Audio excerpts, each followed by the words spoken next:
Le Cameroun a reçu une longue succession de visiteurs coloniaux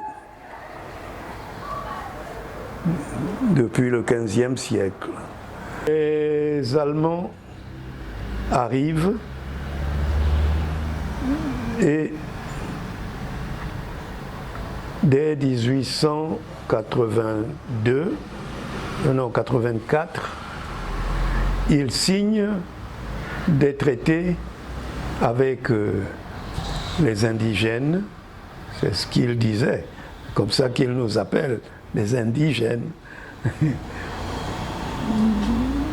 Il s'en fallait de peu qu'ils nous appellent des aborigènes. Mais ça, c'est resté sur le continent américain. Ils arrivent donc, ils signent avec les rois Douala ce fameux traité qui a pour objet, disons, l'ouverture du Cameroun au commerce et autres activités internationales. Ce traité concernait, disons, l'administration du pays. Les chefs Douala étaient un peu... C'était l'époque où les citoyens n'étaient pas très calmes. Cette histoire de blancs qui viennent pour attraper nos enfants et les emmener en esclavage, ça créait une situation qui rendait difficile le contrôle des autochtones par leur chef, leur roi. Et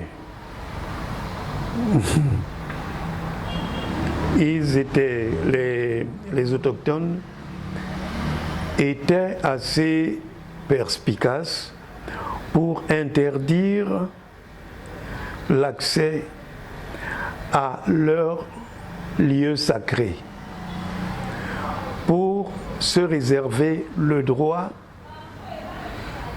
de tout ce qu'ils avaient signé préalablement comme traité avec d'autres pays. Ils se sont réservés ces droits-là. Vous n'allez pas toucher au cimetière de nos ancêtres. Vous n'allez pas toucher à autre chose qu'à l'administration. Parce que l'administration, l'époque devenait moderne et les chefs maîtrisaient peu le modernisme. Donc, le traité germano-douala signé en 1984 a été violé 30 ans seulement après sa signature. 30 ans après, c'est-à-dire en 1912. En 1912, les Allemands installent un certain nombre de dispositifs et commencent à parler de l'urbanisation de la ville de Douala. Non seulement ils ont conçu un Cameroun plus grand, qui allait jusque loin en Centrafrique, puis dans le nord, c'était le Gros Cameroun. Mais Cameroun, pour eux, c'était d'abord Douala. C'est le 1er janvier 1901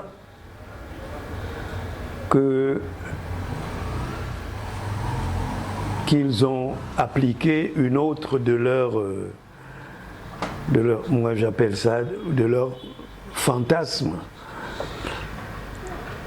c'est-à-dire l'indigénisation. Ils ont dit aux Camerounais, c'est ainsi qu'on appelait les Douala, vous avez la tête trop montée contre nous, nous vous laissons votre nom sauvage de Douala.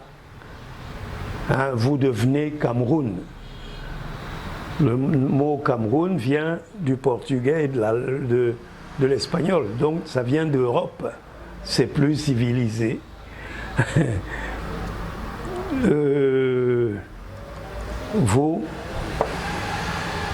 On vous laisse votre foutu nom antique de Douala. Mais le gouverneur allemand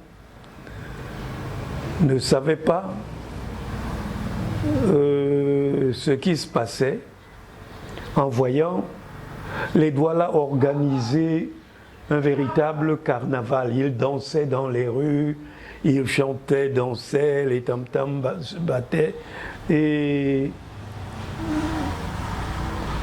il n'a pas compris que les Douala, depuis longtemps, depuis de très longues années, depuis l'arrivée des Blancs et la débaptisation de leur site en Cameroun,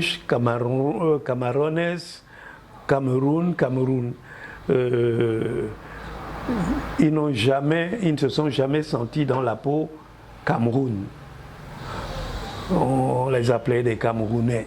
Bon, eux, ils étaient des Douala. Alors, quand le gouverneur, par un acte d'indigénisation, leur rétrocède leur nom tribal de Douala, et c'était la grande fête. Bon, premier grand quiproquo entre les Allemands et les Douala. Était trop fier. Un noir n'a pas à regarder un blanc droit dans les yeux. Quand vous êtes avec un blanc, vous vous regardez par terre. Et les Douala ont dans leur philosophie que vous lisez les intentions d'un homme à travers ses yeux, à travers son regard. C'est le regard qui dit l'âme. Le gouverneur qui a manifesté une haine déclarée au Douala, c'est le gouverneur von Puttkamer. Jesko était son prénom, Jesko von Puttkamer. Von Puttkamer, il s'en va en Afrique de l'Ouest, au Bénin, pour acheter des esclaves, pour acheter des esclaves du roi Béhanzin du Bénin, pour que ces esclaves viennent à Douala racheter par leurs travaux forcés leur liberté. Les esclaves viennent donc pleins d'enthousiasme dans la perspective de se libérer.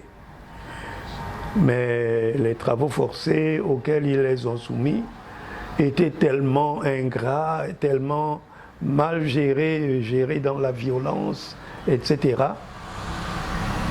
que ceux qu'ils considéraient encore comme des esclaves, puisqu'ils n'étaient pas encore libérés, se sont révoltés. Ils se sont révoltés. Résultat de la révolte, ils brûlent le palais du gouverneur. Les Ouest-Africains ont brûlé le premier palais des gouverneurs allemands. Les Allemands en construisent un autre. Et les Douala étaient tellement contents de ces Ouest africains qui ont réussi, eux, à tenir tête jusqu'à brûler le palais des Allemands, qui les ont accueillis dans leur village. Vous avez donc le quartier de Koumassi. Koumassi, le nom est celui d'une ville ghanéenne, l'Afrique de l'Ouest. Ouais. Il y avait beaucoup de Béninois, de Togolais. On leur donnait même nos filles à épouser. Donc beaucoup de Togolais, de Béninois ont épousé des filles Douala. Il y a donc toute une frange de la population qui est Bénino Douala, Ghanéo Douala, etc. C'est-à-dire Douala et l'Afrique de l'Ouest. Les Allemands, en 1912, reprennent le concept d'urbanisation de la ville. Ils veulent le mettre en application. Ils commencent même. C'est là qu'ils ont affaire à Rudolf Douala Mangabel et son secrétaire et cousin Adolphe Ngossodine, qui ont engagé un combat. Pourquoi? Surtout parce que le projet d'urbanisation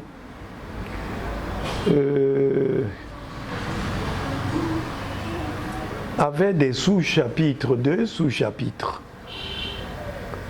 L'expropriation des Noirs de leur zone de résidence en bordure du fleuve. Ils ont voulu les déloger de là pour les envoyer dans l'interland urbain, à l'intérieur. Les Belles, c'est-à-dire nous d'ici, à Neubel. Neubel, c'est New Bell en anglais. Les Aqua devaient aller à New Aqua, Daido à New Daido. Les Belles, au moment de l'expropriation, on les amène donc à l'emplacement actuel de New Bell, où ils avaient installé une zone de recasement, c'est-à-dire des cases en carabote, en planche, avec toit de natte. Quand les Douala ont vu ça, on dit non, non, non, nous ne restons pas ici. Nous sommes un peuple de marins et de pêcheurs. Nous ne pouvons pas être si loin du fleuve. Il vaut mieux que nous reculions, que nous soyons le plus près possible de Bonanjo. Et partout ici, c'était un grand pâturage où venaient paître les troupeaux de bovins du King Bell et puis de nombreux autres troupeaux venus du nord pour le commerce de la viande de bœuf et puis assez loin des Allemands. Ouais. L'urbanisation de la ville avait un deuxième sous-chapitre et c'est celui-là qui a le plus énervé les Douala c'est l'instauration de l'apartheid. Ils ont divisé la ville de Douala en deux villes. La ville blanche, celle que nous appelons aujourd'hui Bonanjo, Babakala, en Douala moqueur. On se moquait d'eux, enfin, avec beaucoup de rancœur dans l'âme, parce que c'est nous qui habitions Bonanjo. Mais maintenant, c'est la zone de blanc où n'avaient plus accès les fils de ce coin. La guerre a commencé. Rudolf Douala Mangabel et Ngosadine en tête. Ils ont dit non à cette expropriation qui s'agrémentait de l'expropriation des Noirs et puis de la création de l'apartheid. Partout où les Allemands, avant cette période moderne, s'installaient, en Afrique du Sud, un peu partout, ils installaient leur système. C'est l'apartheid. Les Noirs n'ont pas à traverser cette frontière pour aller dans la ville blanche. C'était ça avec les Allemands. En 1905, le roi Mangandumbe, le roi Bel Mangandumbe, construit son palais, la pagode. Ce palais-là a failli tuer de rage le gouverneur Yesko von Puttkamer. Il détestait il n'arrivait pas à comprendre comment les Noirs pouvaient construire un immeuble pareil sans les Blancs. Ouais. Toutes les maisons et cases étaient orientées vers le fleuve. Le fleuve, c'était tout pour les Douala. La guerre entre les Douala et les Allemands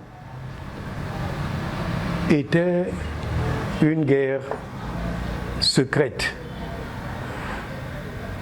C'est la nuit qu'ils se réunissaient et ils choisissaient des églises, c'est-à-dire des lieux insoupçonnables. C'est dans les églises qu'ils tenaient leurs réunions stratégiques, etc. Et le lendemain, les Allemands s'étonnaient de certains changements survenus. Un jour, les femmes de Bonadumbe,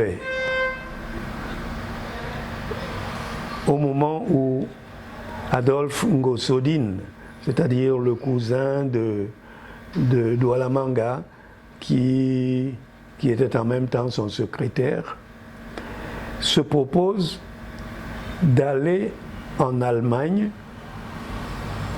pour trouver des Allemands, des avocats et des philosophes de libéralisme, etc., qui viennent plaider la cause des Douala devant les violences coloniales. Les Douala n'en pouvaient plus.